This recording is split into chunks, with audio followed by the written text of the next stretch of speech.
The youngster was yelling once more, and General Rexelvor's brows quirked with the high-pitched, seemingly continuous warbling sound bounced off every decibel. Several aides had already been removed from the gleaming chrome walls of Galactic Command's central dreadnought-like sonic weaponry.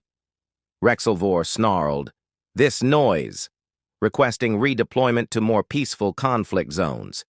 How can a blue-skinned creature of such a little size produce such seismic sound waves? Mandibles clicking with controlled wrath. Our scanners indicate that the young, shaky assistant gave a frightened shrug. Rexel snapped and whirled his tail, giving it food after becoming upset and possibly hungry. Nutrient data? I don't care. But block another person from helping Art Hari, who has 7 legs. Called Vulik came forward with a pacifier-shaped data spike in his hand. Attempted memory upload? The youngster slammed the drive at my eye, denied the understanding of wormhole physics, and chewed on it some more. The general snarled, "And you told me that this purchase would give me leverage that... Where are the warships and diplomats?" Earth would beg for its return. The youngster screamed louder, seemingly upset by the absence of instantly. The room became quiet. Not because the baby was suddenly quiet, but because an incoming signal caused all of the bridges' consoles to blink red. The hollow projector buzzed when a human of a human origin passed it through a Rexel. A woman materialized, seated in the middle of the command floor, shimmering to life. Primarily, she wore Earth-standard clothing at a tiny wooden table that contrasted hilariously with a sterile computerized backdrop. Diplomat's gray wool outfit, her hair, a neck ribbon, and a composed, impassive face. "Good afternoon," she said, her palms neatly wrapped around a porcelain cup, her hands cuffed back. She sipped her tea and introduced herself as Florence Arrow, Earth Envoy Crisis Division.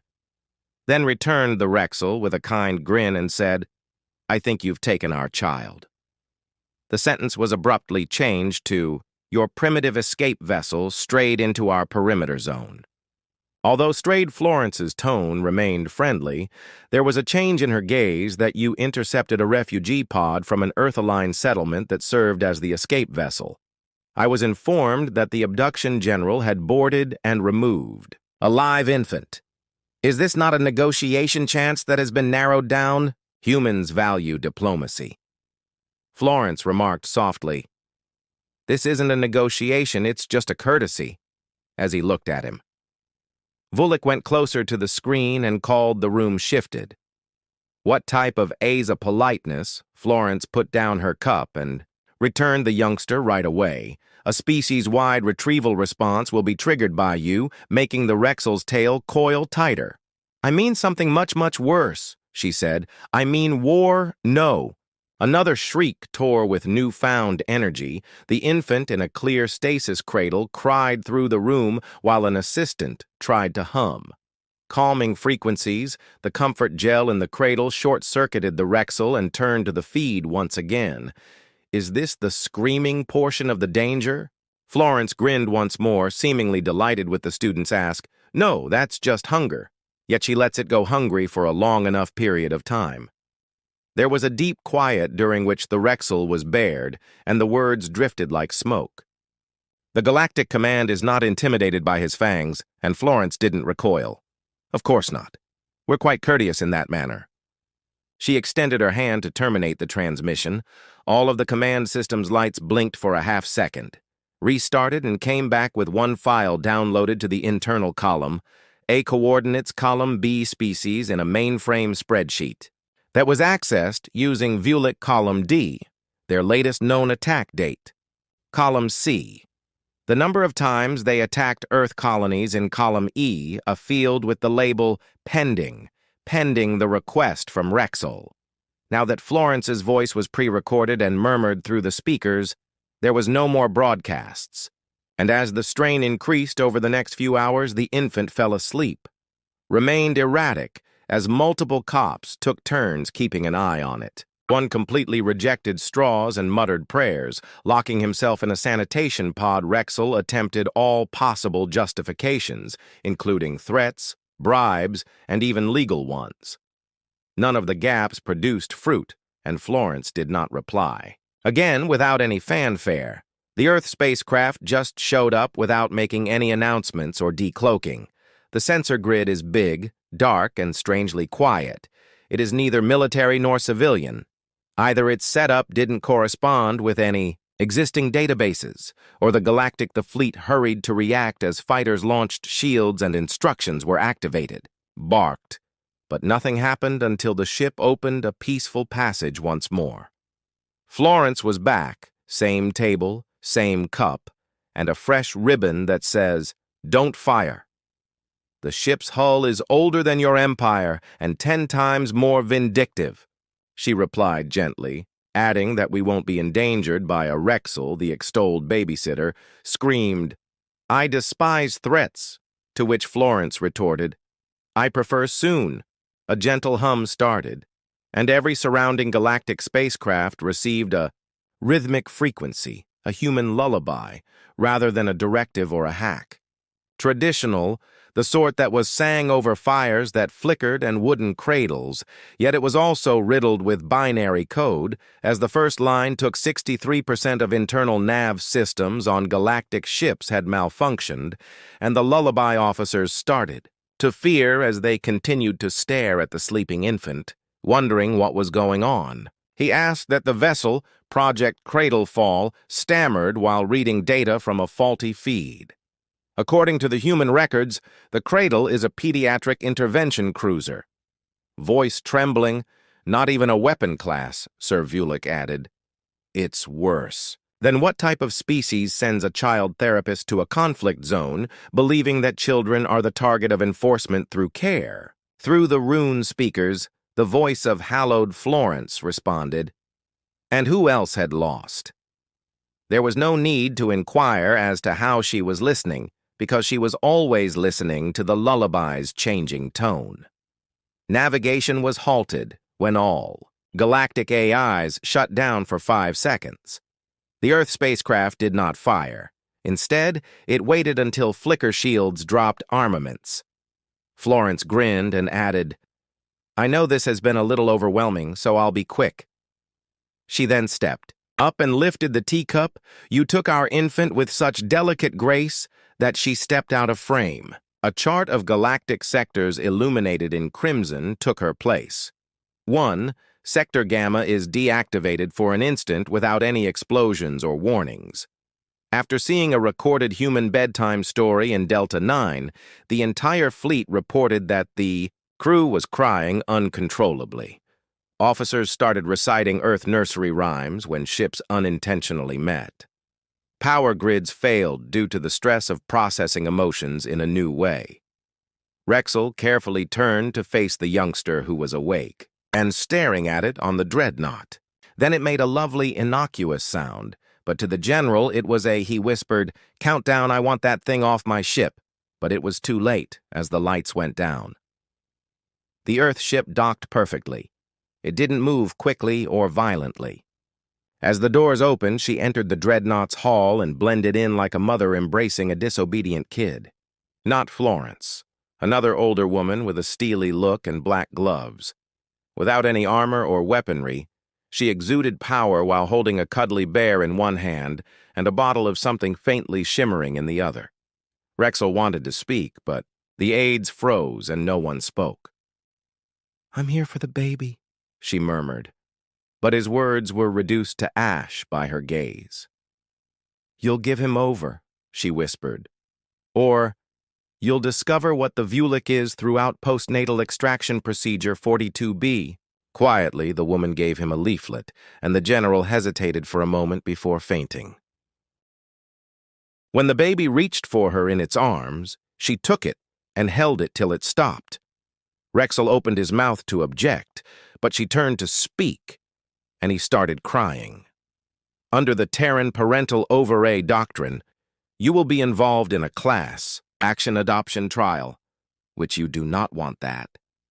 She turned once more and left as the air and lights behind her grew brighter. Smelled of powder and vanilla. There was no war, no panic, and Rexel, the powerful commander of the Galactic Command, sat down after the explosions ended, and nobody moved, only through the broken silence. The sound of that final human giggle continued to reverberate like a bell as Florence walked. The air carried the galactic dreadnought's hallway as if she were strolling through a Sunday garden. Officers clung to walls in frightened stillness, and the smell of ozone, with some unwilling to look into her eyes. Others are holding instruments they don't understand anymore. Her shoes clicked delicately and conduits pulsed erratically, like heartbeats. Agent Breyer, the older woman, held the youngster rocking in defiance behind her. The baby calmly and gently blinked up, as if the warships and metal walls were nothing more than... He periodically made a sound that sounded like a half-laugh, half-hiccup, and Rexelvor sat as the systems around him flickered, and no one dared to speak until Florence arrived at the center of command. Slouched on his black alloy throne, his eyes drooping, and his bloodshot eyes gone. General Florence observed that his bravado had vanished along with the swagger of his declaration. Her voice is silky with a hint of grit. We should talk a little about parenting. He stood up unsteadily, his pride stitching itself back together like a wired-shut jaw. "And you kidnapped baby," Florence retorted. "Let's not pretend the Earth has broken intergalactic protocol." The infant cooed again a few times. "High ground hasn't already slid off the cliff." One assistant yelled and dropped a data pad as consoles lit, which instantly Agent Breyer offered the infant a soft shake toy that melted into the floor. Florence grinned and said, "I hope the spreadsheet arrived," as the power flickered. Rexel snarled when asked, "Oh, you're right. This wasn't supposed to escalate." "Wasn't. We would have given you a typical lecture, a severely written email, and a letter if you had returned the kid when asked." She allowed that to settle in throughout the diplomatic grandmother unit lesson, but you doubled down and didn't give him back. Instead, you tried to Rexel snapped, and we had no idea what it was that Florence had repeated. The room seized its breath as she whispered, "A blade wrapped in lace." She meant the "try not to be a fool," Baby Breyer said, and she dislikes repeating herself. Agent Breyer arched a brow and sat down when one cop turned as though to complain. Florence added that the infant is now officially protected by Earth and has a designation and diplomatic immunity. Any additional hostility is regarded as a declaration of war. Believing that this was not a negotiation, Rexel spit out, "It's not Florence," and sat down at tea was poured from a porcelain flask, and a fresh napkin was unfolded at the center table. "Since this is a parental intervention, you have no negotiating power." Rexel scoffed at the toddler, but there was more than just contempt. There was now uneasiness. Breyer sung the lullaby while you were bluffing, and half of the bridge passed out. Florence took a drink of her tea. "Do you know what terra-maternal recovery units are? They're categorized as is the reason you should be afraid when I mention them." The baby screamed sharply over 3 decks. Florence didn't flinch as the lights broke. Instead, she leaned forward. "We don't go to battle. We become wild from the shadows after our children are removed, and there are more older adults. Terran women wearing gray battle uniforms with lullaby verses sewn on them. One held a file marked night feeding, with only peaceful hands and weary eyes. Protocol: this is Team Gamma. Another person carried a blanket with jagged edges. According to Florence, they are retired grandmothers rather than soldiers, and they have all experienced interplanetary sadness. Therapy and currently instructs emotional conditioning resistance units. One of the needles were glowing with silence as the women sat down in a rocking chair and started knitting. "Oh, you believe our threats are military?" Florence clarified. "That they aren't. Instead, they are maternal Rexel's retreat. Is insane, but this is Earth." The youngster wriggled and sought for Florence. As if she had done it 1,000 times, she stood with her fingers, lifted him carefully, and positioned him on her hip. "Do you know? When we reviewed your command logs," she said slowly, "what we found. Rexel didn't respond. You made a log entry, right? Following the child's arrival on board, you remarked, I quote, "It's just a human." Florence glanced down at the infant as the bridge halted once more, saying, "He is not simply anything." When the infant sneezed, a foam agent from the EAI fire suppression system exploded. Earth doesn't seek revenge, Briar said with a sigh as he gave Florence a gentle towel. Florence kept cleaning the child's face until someone unintentionally touched something we revered. Then we stop being courteous, Briar said, since we don't always recall who initiated the conflict, only who should be taken out of "you expect" me to believe this is anything but performance? Rexel chuckled cruelly, and Florence's eyes sharpened. As you sat here attempting to interpret our child's biochemistry, let me explain the performance, General. Earth launched. We have already swapped out 2 of the 37 distinct simulations of your command structure, your diplomatic channels with more capable AI imitators that are kinder, much more emotionally stable. You're lying. Try giving him an order. Sorry, he replied as the command was delivered to his personal screen. The system that detects a general emotional outburst suggests a juice box and a snooze. Officers around the room pawed, "We've overwritten your systems," Florence stated. Still, holding the infant, but only the portions that deal with life support and security weapons. You know, the irrelevant ones. We left navigation in case you want to fly somewhere far, Briar continued. Rexel growled and added, I'll appeal to the council. They're already watching Florence. When turned slightly, a screen with dozens of cosmic species appeared behind her. Senators, diplomats, and voices all seemed stunned and whispering. She said, "Diplomatic transparency," while others merely stared. I asked them to watch. Additionally, I wanted them to see what occurs when someone misunderstands humanity's Apivian emissary, held up a quivering, feathered hand, and said, "You transformed a child into a—" "No," Florence answered. "You did it. We only made sure the horse was arrived with a bottle, a blanket, and a nasty attitude." An elderly alien. The Earth Navy did not relocate the delegates. Instead, the Custary delegate murmured, "She's telling the truth." Started speaking quickly, Rexel turned to Florence and asked, "What do you want?" He was unaware that those stories had been taught in all languages. He saw a film once more, and one line from a human authority in Our species starts with lullabies, while yours starts with a gentle clinical tone as an adult. He closed the file somewhere outside of Earth's reach, which is why we won. Arms crossed, the unfolding Briar entered Florence's rooms and took the sitting on the edge of the cot. Veil 13 signaled Florence's eyes were shaded by something. She remarked, "They'll try to cover it up, let them know that it was good. Older than fatigue." Florence stood and fixed her uniform, but what was the point? Briar raised her forehead to show them what results from a one error. Vengeance, legacy. The infant agitated Briar, who inquired as to his identity. Florence answered, "I don't know, but he will stroke the baby's cheek." Message. He is a mirror, and he will decide who he wants to be if he so chooses. They will recall who they made him the lights in the room after Florence looked her in the eye. Automatically turned off the child's sleep schedule, and Florence left and shut the door behind her.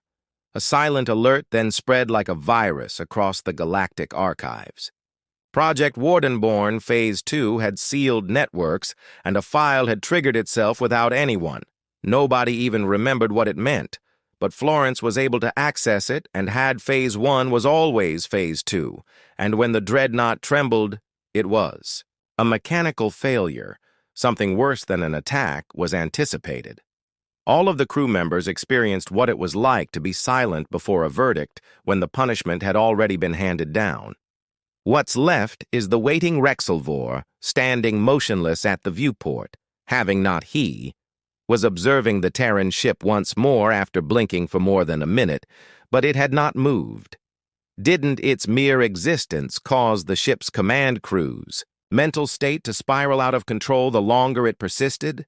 The less confident they were about anything, including the protocols themselves, the no dangers, scans, or even live signals other than the most basic were released by the human vessel. However, the door hiss was constant and loomed like a tomb marker.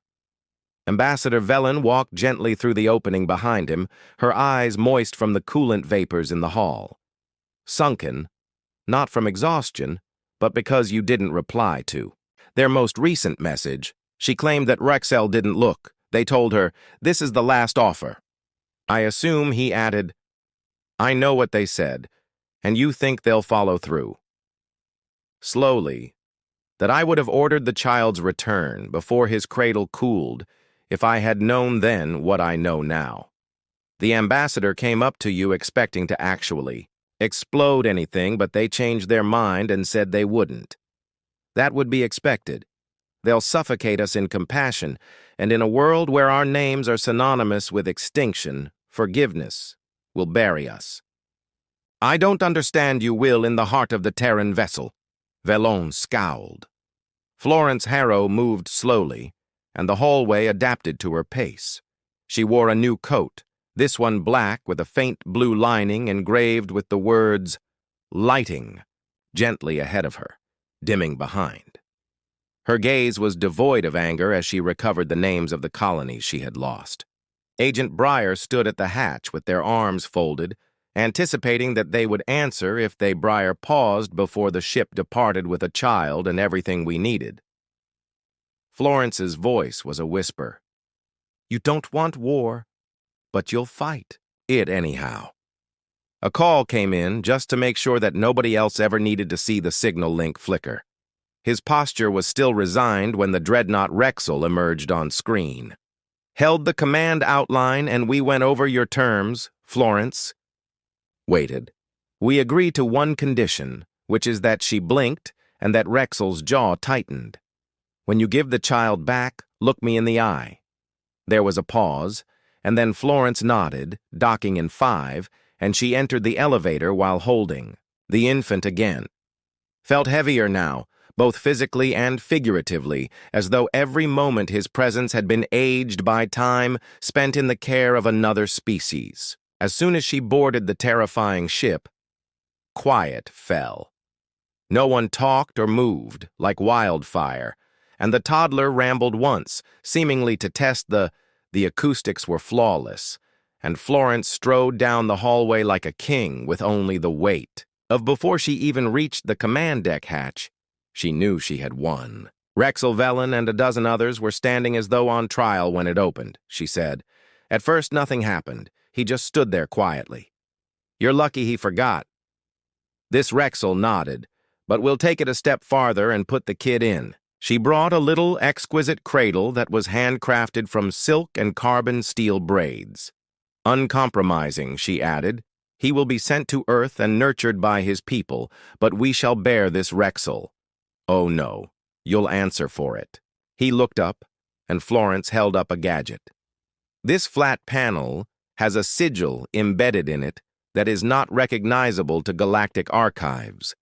She claimed that it is a beacon for history rather than a weapon. Silent and innocuous ripples across the dreadnought.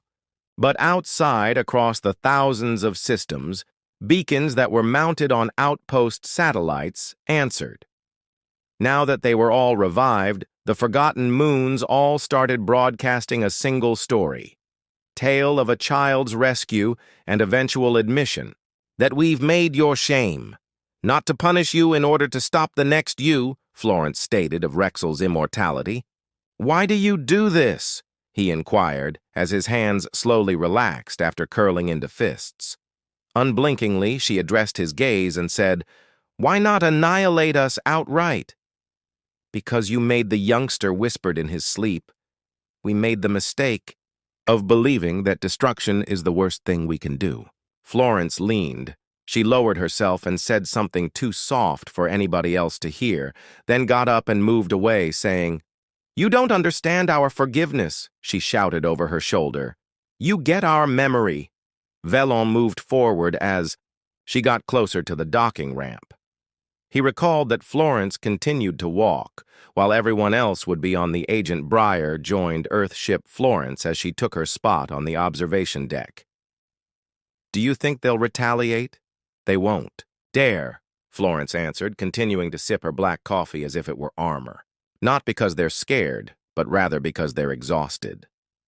Now, Florence glanced down at the boy. He was soundly asleep with his hand wrapped around a humming toy. "He becomes what they feared," they said. "And what are Terran children?" she asked. "He becomes a Terran child." Beneath the galactic dreadnought, the future grinned with teeth and slowly rotated its lights. The transmission Florence had turned on kept spreading throughout the colony's stations, diminishing as though bowing. Even on worlds that are not connected. To Earth, embassies play a child-friendly message. Once taken, now secure. Once broken, now fully reimbursed. And a reminder, humanity poses a threat not because it is cruel, but because it, despite remembering what you did, smiles.